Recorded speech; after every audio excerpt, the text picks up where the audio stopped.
하나님께서 온 우주와 만물을 창조하시고 마지막에 우리 인간을 창조하셨습니다.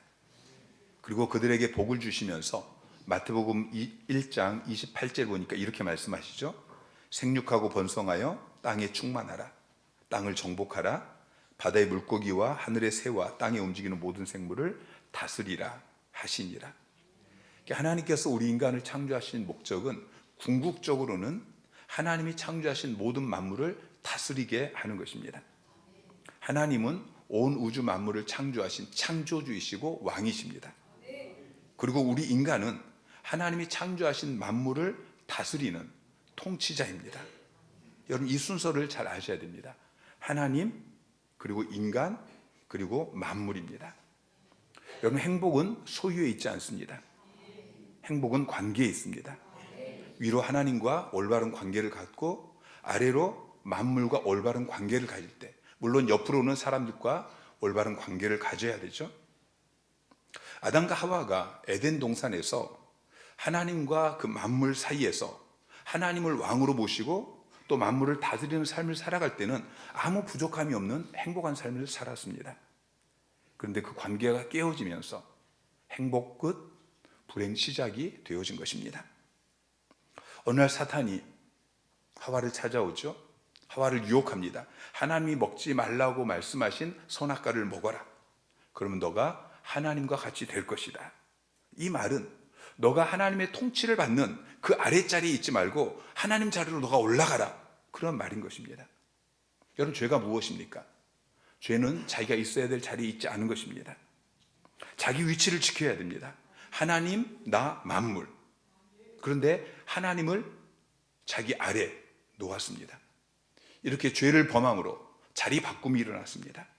그런데 그 결과는 내가 하나님 자리에 올라간 것이 아니고 내가 오히려 만물 아래 내려가게 되었습니다. 그래서 만물을 다스리는 통치자의 삶을 살아야 될 저와 여러분이 이제는 만물의 지배를 받고 사탄의 지배를 받게 된 것이죠. 그래서 하나님이 주신 그 모든 축복을 상실하고 만 것입니다. 여러분, 하나님, 나, 그리고 만물, 이 관계가 바로 된 사람이 행복한 사람입니다. 이렇게 뒤바뀐 위치를 바로잡아주기 위해서 하나님의 아들이신 예수님께서 왕으로 오셨습니다. 하나님, 그 밑에 나, 그리고 그 밑에 만물, 이 질서를 회복시켜 주심으로 하나님이 우리 인간에게 주신 그 행복한 삶을 누리게 하고 더 나아가서 축복의 삶을 누리게 하시려고 예수 그리스도께서 왕으로 오신 것입니다. 회복, 행복, 축복입니다. 그러므로 이 복된 성탄절에 우리 왕으로 오신 예수님으로 인하여서 우리가 크게 기뻐하고 기뻐해야 할 것입니다. 오늘 우리가 읽은 본문은 이 땅에 왕으로 오신 예수님을 맞이하는 세 종류 사람의 태도를 우리에게 보여주고 있습니다. 당시 유대인의 왕이었던 헤롯은 예수님의 탄생 소식을 듣고 적대적인 반응을 보입니다. 동방박사들이 2절에 유대인의 왕으로 나신 이가 어디 계시냐, 우리가 경배하러 왔다, 이렇게 이야기하니까 7절 8절에 헤롯이 이렇게 이야기합니다. 헤롯이 가만히 박사를 불러 별이 나타난 때를 자세히 묻고 베들레헴으로 보내며 이르되 가서 아기에 대하여 자세히 알아보고 찾거든 내게 고하여 나도 가서 그에게 경배하게 하라. 헤롯이 박사들에게 유대인의 왕으로 나신 그분을 찾거든 내게 고해라, 나도 가서 경배하겠다. 굉장히 호의적인 태도를 보이는 것처럼 보이지만 사실 이 말은 거짓말입니다. 헤롯은 유대인의 왕이었지만 유대인이 아니었습니다. 유대인이 경멸하는 이방인으로서 로마의 식민지였던 그 유대의 왕이 된 것입니다. 그런 그가 유대인의 왕이 태어났다는 말을 들었을 때에 어떤 생각이 들었겠습니까? 새로 태어나는 그 왕을 중심으로 해서 이제 저항 운동이 일어나고 자기의 왕위가 위태하게 되어질, 이런 생각을 했겠죠. 자기의 지금 지위, 또 자기의 죽음. 그래서 예수를 죽이기 위해서 예수가 태어난 곳을 알거든 내게 고하라고 이야기한 것입니다. 나중에 동방박사들이 예수님을 찾고도 자기에게 고하지 않으니까 16절에 이런 반응을 보입니다. 이 헤롯이 박사들에게 속은 줄 알고 심히 노하여 사람을 보내어 베들레헴과 그 모든 지경 안에 있는 산의 아이를 박사들에게 자세히 알아본 그때를 기준하여 2살부터 그 아래로 다 죽이니 그랬어요. 안타까운 사실은 그가 두려워하고 그가 죽이려고 했던 예수가 사실은 자기를 구원하기 위해서 오신 구세주였다는 것이죠. 헤롯은 왜 예수님의 탄생에 대해서 그렇게 적대적인 반응을 보였습니까? 그것은 예수님을 오해했기 때문입니다. 예수님께서 유대인의 왕으로 오셨다고 하니까 그는 예수님께서 자기의 왕권을 빼앗기 위해서 왔을 것이라고 생각합니다. 여러분, 예수님은 결코 헤롯에게서 무엇을 빼앗기 위해서 오신 것이 아닙니다. 오히려 생명을 주시고 더 풍성히 주시기 위해서 오신 것이죠. 그런데 이 사실을 알지 못하고 오해한 헤롯은 예수님을 죽이려고 합니다. 하지만 불과 얼마 되지 않아서 자기 자신이 죽습니다. 오늘날도 많은 사람들이 헤롯처럼 오해합니다. 예수님께서는 내 인생의 왕으로 오셨습니다. 내 인생을 다스리기를 원하십니다. 그런데 사람들은 그렇게 되면 무언가를 빼앗긴다고 오해합니다.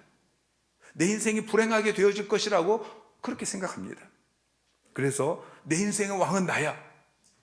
내 인생 내 마음대로 내가 살고 싶어. 이렇게 이야기하죠. 여러분, 지금까지 내가 내 인생을 다스린 결과가 무엇입니까? 여러분, 행복하십니까? 아니면 불행하십니까? 내가 원하는 대로 잘 되어지지 않고 자주 실패하고 인생이 꼬이고 힘들고 어렵고 그렇지 않습니까? 왕이 오셨습니다. 유대인의 왕이 아니고 만왕의 왕, 내 인생의 왕이 오셨습니다. 여러분의 인생을 대신 다스려 주시기 위해서 하나님의 뜻대로 그렇게 통치하기 위해서 오신 것입니다.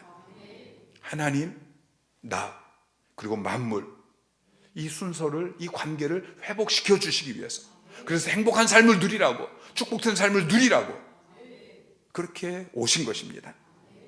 왕으로 오신 예수님을 영접하는 여러분이 되시기를 주님의 이름으로 축원합니다. 두 번째로, 대제사장과 서기관들은 예수님의 탄생에 대해서 무관심했습니다. 헤롯 왕이 동방 박사들이 유대인의 왕이 태어났다라고 이야기할 때 그 이야기를 듣고 나서 대제사장들과 서기관들을 불러 모아서 묻습니다. 4절에 왕이 모든 대제사장과 백성의 서기관들을 모아 그리스도가 어디서 나겠느냐 물으니 이르되 유대 베들레헴이오니 이는 선지자로 이렇게 기록된 바. 자, 헤롯이 질문할 때에 대제사장들과 또 백성의 서기관들은 그 답을 알고 있었습니다. 그리스도께서 어떻게 태어날지 알고 쉽게 대답을 하죠. 그리스도는 베들레헴에서 태어날 것입니다. 이 사실은 미가서 5장에 기록되어 있습니다. 그런데 참으로 놀라운 것은 성경에 예언되어진 그리스도께서 유대인의 왕이 지금 태어난다고 하는데 그들은 아무런 반응도 보이지 않습니다. 그들은 성경을 가지고 있었습니다. 그들은 헤롯의 질문에 대한 답을 알고 있었습니다. 그런데 그 답 자체에 대해서는, 자신을 구원하기 위해서 메시아가 태어난다는 그 사실에 대해서는 아무런 관심이 없었습니다. 그들에게는 헤롯이 보였던 그 적대적인 반응조차도 없었습니다. 왜 그렇습니까? 다른 것에 토취되어 있기 때문이죠. 세상 것에 마음이 빼앗겨서 자기를 구원하시기 위해서 메시아가 탄생했다고 이야기하는데, 그런데도 그 사실에 대해서 전혀 무관심하고 무감각한 것입니다. 여러분, 저들의 태도를 이해할 수 없습니까? 근데 여러분의 모습은 어떻습니까? 여러분도 예수님에 대해서 자세히 기록되어 있는 성경책을 가지고 있습니다. 또 주일마다 예배당에 나와서 설교를 듣습니다. 그러나 예배당 문을 열고 세상으로 나아가면 세상에 다른 것에 토취되어져서 먹고 마시고 시집가고 장가가고 이런 것에 토취되어져서 우리 주님의 말씀과 그분의 뜻, 그분의 통치, 그분의 나라, 이런 것은 전혀 무관심하게 살아가고 있지는 않습니까? 심지어 성탄절을 하루 앞둔 지금 이 순간에도 성탄절 준비로, 연습으로, 식사, 이런 봉사, 이런 것으로 바쁘긴 한데 여러분 마음 중심이 성육신하신 그 예수님을 향하고 있습니까? 그러나 동방 박사들은 전혀 달랐습니다. 그들은 이스라엘 사람이 아니고 이방인이었습니다. 그들은 이스라엘에 살거나 이스라엘 가까운 곳에 사는 사람들이 아니었습니다. 왕복 거리가 적어도 6개월에서 2년 정도 걸리는 바벨론이나 페르시아의 박사들이었습니다. 그 당시에는 유대인들이 전 세계에 흩어져 살고 있었습니다. 동방 박사들은 그들로부터 유대인의 왕으로 오실 메시아에 대한 이야기를 들었을 것입니다. 그리고 동방 박사들은 별을 연구하는 사람들이었고 큰 별이 나타난 것을 통해서 유대인의 왕이 태어났다는 사실을 깨닫게 되어집니다. 그리고 그 왕에게 경배하기 위해서 베들레헴, 예루살렘까지 찾아왔습니다. 그들은 머나먼 여정을 떠나서 수많은 장애를 넘어서 예수님을 찾아갔습니다. 그리고 마침내 예수님을 발견하고 크게 기뻐하고 기뻐하며 준비한 예물을 드리며 경배하였습니다. 또다시 성탄절을 맞으며 여러분의 모습을 점검하십시오. 지나온 여러분의 삶 가운데 순간순간마다 왕으로 오신 예수님을 맞이하는 여러분의 마음의 자세는 헤롯처럼 적대적이었습니까? 아니면 대제사장과 서기관들처럼 무관심했습니까? 아니면 동방 박사들처럼 예수님을 왕으로 인정하고 찾아가고 기뻐하고 영접하고 경배하였습니까? 오늘 본문은 동방 박사들이 예수님을 대하는 태도를 통해서 오늘 저와 여러분이 어떤 자세로 성탄절을 맞이해야 되는지 몇 가지 교훈을 주고 있습니다. 자, 10절 11절 말씀 함께 읽겠습니다. 시작. 그들이 별을 보고 매우 크게 기뻐하고 기뻐하더라. 집에 들어가 아기와 그의 어머니 마리아가 함께 있는 것을 보고 엎드려 아기께 경배하고 보배합을 열어 황금과 유향과 몰약을 예물로 드리니라.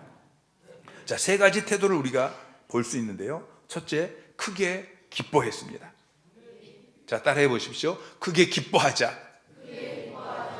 우리 옆에 사람에게 크게 기뻐하는 성탄절이 되십시오. 여러분, 성탄절이 무슨 날입니까? 성탄절은 왕이 오신 날입니다. 하나님과 우리와의 관계를 회복시켜 주시고 하나님의 통치를 받으며 만물을 다스리는 이 복된 삶을 회복시켜 주시려고 왕으로 오신 날입니다. 여러분, 우리가 마땅히 크게 기뻐해야 되지 않겠습니까? 그런데 3절을 보니까 헤롯 왕과 온 예루살렘은 이 큰 기쁨의 좋은 소식을 듣고도 기뻐하지 않습니다. 소동합니다. 소란만 떨다가 예수님을 만나지 못했습니다. 지금도 세상은 성탄절이라고 흥청망청 그렇게 소란만 떨고 있는 사람들이 얼마나 많습니까? 그런 사람들은 결코 예수님을 만날 수 없습니다. 그러나 동방 박사들은 아기 예수를 가리키는 별만 보고도 기뻐했습니다. 10절 말씀을 보니까 그들이 별을 보고 매우 크게 기뻐하고 기뻐하더라. 보통 기뻐한 것이 아닙니다. 강조를 3번이나 해서 그냥 기뻐한 것이 아니고 매우 크게 기뻐하고 기뻐했습니다. 누가복음 1장 44절 말씀 시작. 보라, 내 문안하는 소리가 내 귀에 들릴 때에 아이가 내 복중에서 기쁨으로 뛰놀았도다. 자, 세례 요한의 어머니였던 엘리사벳이 예수님을 잉태한 마리아에게 지금 한 이야기입니다. 세례 요한은 아직 어머니 뱃속에 있으면 태어나지 않았어요. 이제 잉태되어진 지 한 6개월 정도 되는 그 뱃속에 있는 아이가 예수님도 아직 마리아의 뱃속에 있습니다. 그런데 그 뱃속에 있는 예수님을 알아보고 그 만남 사이 뱃속에서 서로 만나는 거예요. 그런데도 예수 그리스도를 이 탄생에 대해서 기뻐하며 뛰놀았다라고 기록하고 있습니다.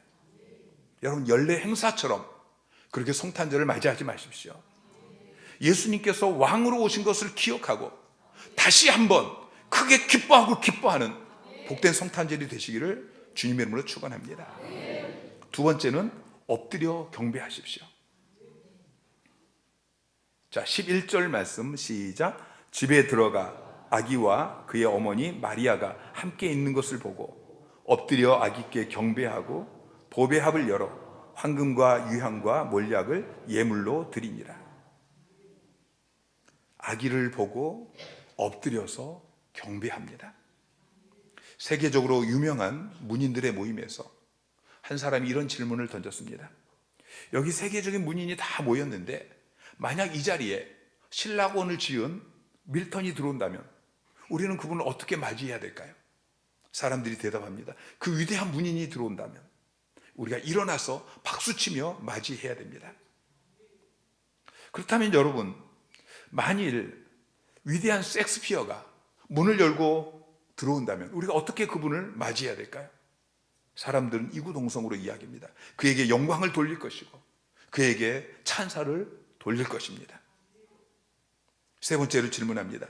만약 예수 그리스도께서 이 방문을 열고 들어오신다면 우리는 그분을 어떻게 영접해야 될까요? 사람들이 대답합니다. 우리는 다 자리에서 일어나서 그분의 발 앞에 다 엎드려서 그분을 경배할 것입니다. 초대교회가 처음부터 성탄절을 지킨 것이 아닙니다.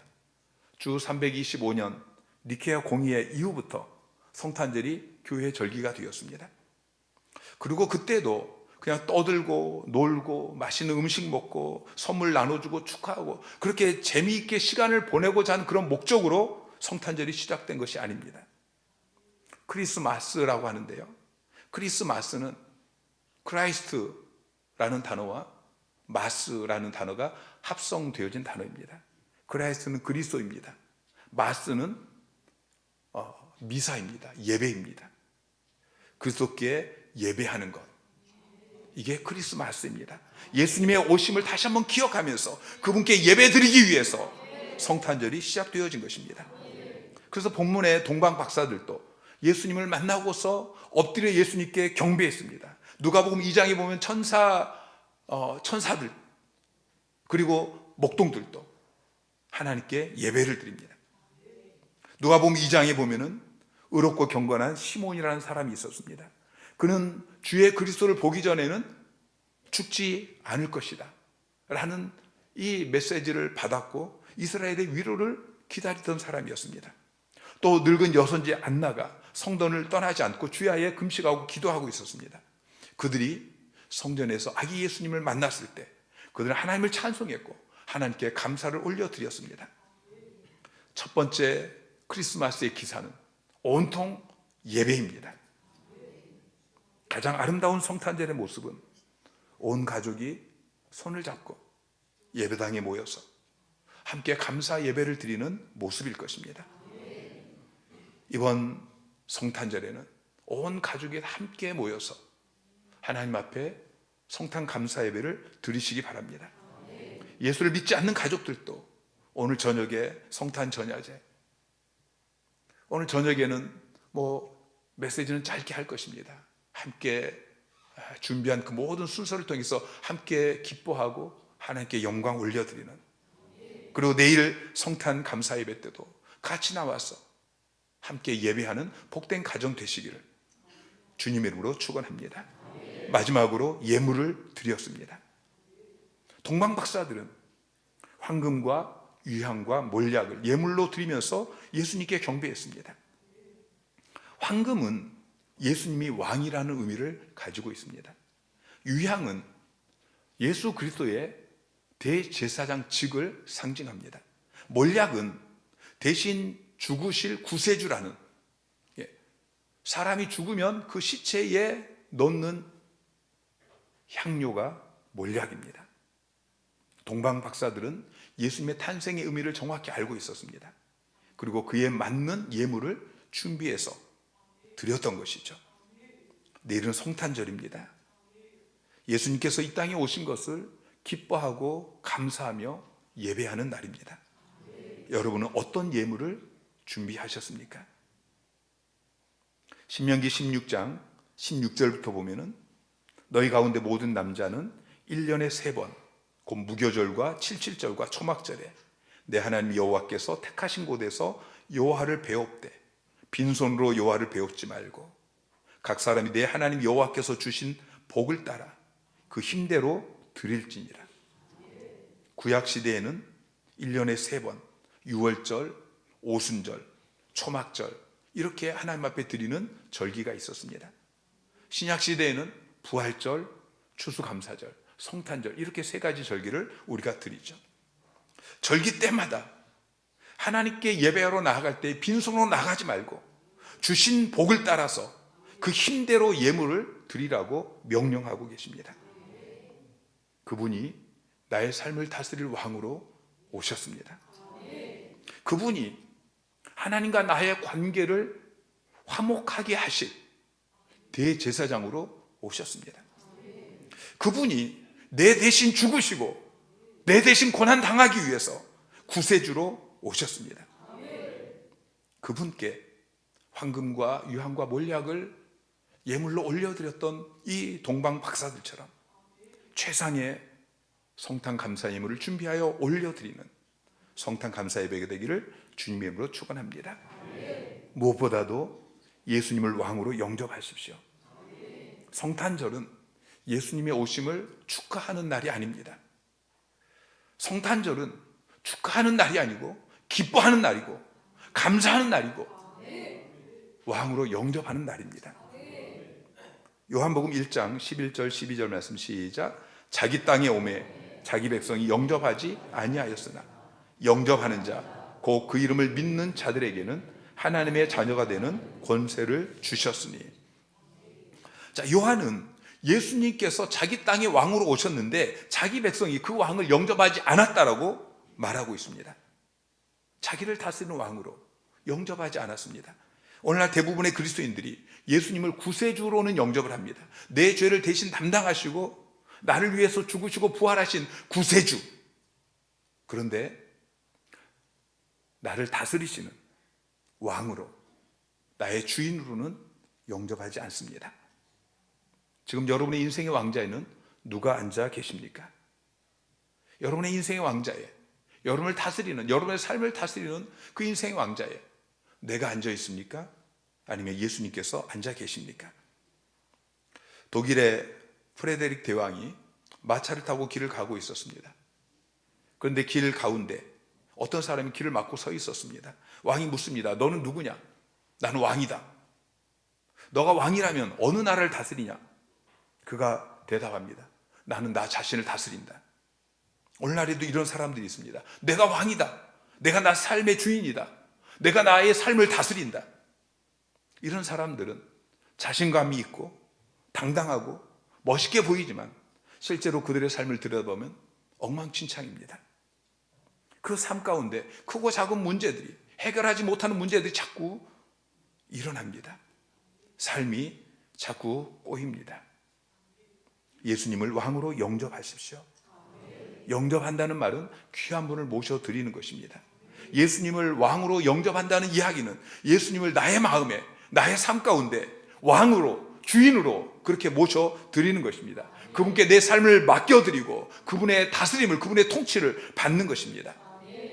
사랑하는 성도 여러분, 여러분은 주님의 통치를 받고 계십니까? 주님은 여러분을 다스리실 때에 첫째, 말씀으로 다스리십니다. 두 번째, 성령의 감동을 통해서 다스리십니다. 세 번째는 세우신 권위자들을 통해서 다스리십니다. 여러분 설교 말씀을 들으면서 아멘 하고 그 말씀을 붙들고 그 말씀에 순종하면 여러분 예수님을 왕으로 영접한 것입니다. 성령께서 그때그때마다 여러분의 마음에 감동을 주실 때에 여러분이 거역하지 않고 순종하면 여러분 예수님을 왕으로 영접한 것입니다. 하나님께서 내 위에 세우신 권위자들에게 순종하면 여러분은 예수님을 왕으로 영접한 것입니다. 그런데 매사에 자기가 주인이고 자기 마음대로 사는 사람들이 오늘날 한국 교회 안에 너무나 많이 있습니다. 설교 말씀을 들어도 성령께서 감동을 주셔도 목사님이 셀리더가 권면을 해도 듣지 않습니다. 이런 사람들은 예수님을 왕으로 영접한 것이 아닙니다. 여러분 예수님을 제대로 영접하십시오. 예수님을 왕으로, 내 인생의 왕으로, 내 인생의 주인으로 그렇게 영접하십시오. 그러면 하나님의 자녀가 되는 권세를 주십니다. 영접하는 자, 곧 그 이름을 믿는 자들에게는 하나님의 자녀가 되는 권세를 주셨으니, 이 권세라고 번역되어진 헬라어 단어는 엑수시아인데, 엑수시아라는 단어는 다스리고 통치할 수 있는 능력을 이야기합니다. 예수님을 왕으로 영접한 사람만이 하나님의 자녀로서 다스리고 통치할 수 있는 능력이 회복이 되어집니다. 그렇게 회복되어질 때 행복한 삶을 살게 되어지고 축복의 삶을 누리게 되는 것입니다. 하나님, 인간, 만물. 이번 성탄절 복된 이 절기에 예수님을 나의 인생의 왕으로 영접하고 하나님, 인간, 만물 이 관계가 회복되어지고 그래서 행복하고 축복된 삶을 누리는 여러분 되시기를 주님의 이름으로 축원합니다. 성탄절은 내 인생의 왕으로 예수 그리스도께서 오신 것을 다시 한번 기억하는 절기입니다. 오늘 결단하십시오. 왕으로 오신 예수님을 내가 찾아가겠습니다. 그분께 경배하겠습니다. 그리고 그분을 내 인생의 왕으로 인정하고 영접하고 그리고 통치를 받겠습니다. 내가 다른 것에 통치를 받지 않겠습니다. 이제는 주님이 나의 왕이십니다. 그렇게 고백하고 결단하는 여러분이 되시기를 주님의 이름으로 축원합니다.